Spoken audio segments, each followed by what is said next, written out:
Okay, section 19, Karen Armstrong, the Buddha.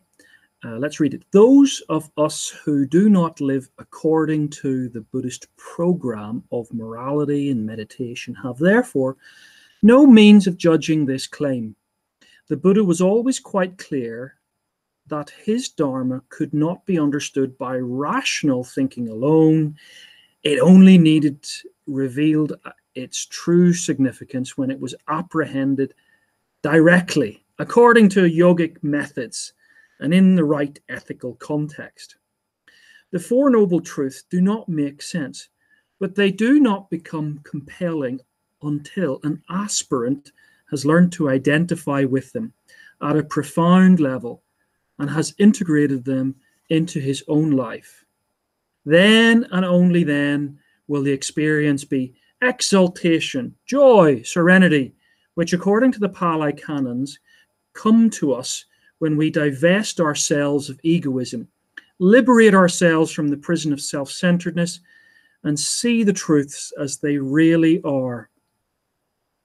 Without the meditation and morality prescribed by the Buddha, the truths remain as abstract as a musical score, which for most of us cannot reveal its true beauty on the page, but needs to be orchestrated and interpreted by a skilled performer.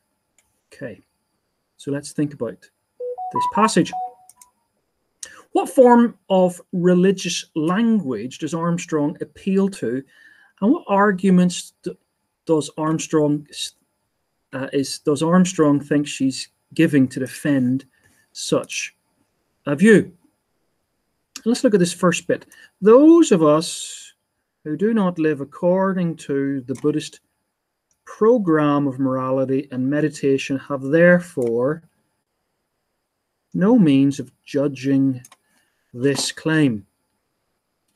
Armstrong is seeking to make a claim that religious language, religious speak, is non-cognitive, thus beyond criticism. But perhaps disingenuously, she has just made a cognitive judgment or an interpretation. Beware of people telling you about the frame. She would not, however, take a non-cognitive view of big history. That, of course, is cognitive, as might have. In fact, the whole language of this claims cognitive and that claims cognitive is problematic. She is at pains to assert her own truths as cognitive and other people's truths as non-cognitive. And in this she is perhaps hypocritical. Is Armstrong fair in describing accurately Buddhist beliefs, or is she just being economical with her description? Well, if we highlight another section here, she continues, the Buddha was always quite clear that his Dharma could not be understood by rational thinking alone. It was only revealed its true significance when it was apprehended directly according to yogic methods and in the right ethical context. Well, the lack of fuller explanation could be because of the popular level of the book that she's writing. But she does seem to be avoiding sectarian truth claims, preferring not to get drawn into the Arahat, the Bodhisattva claims about Theravada and Mahayana here.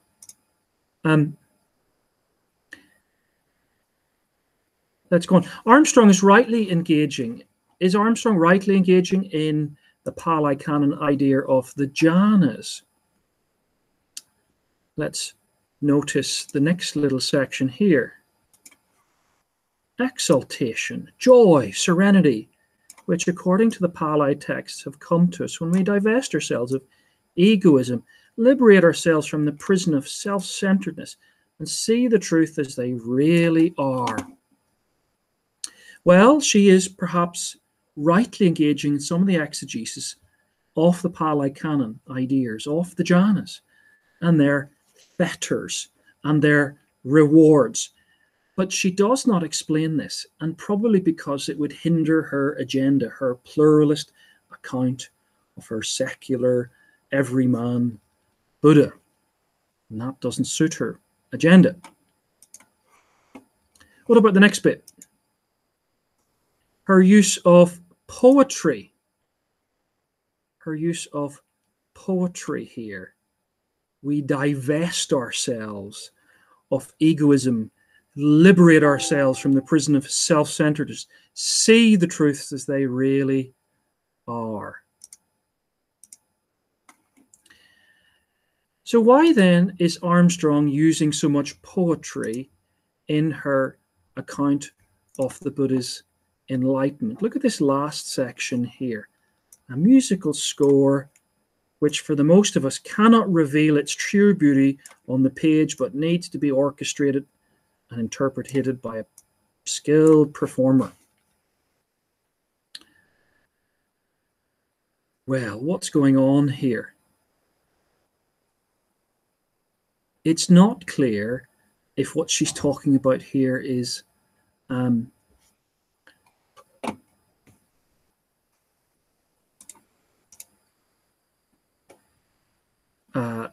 kind of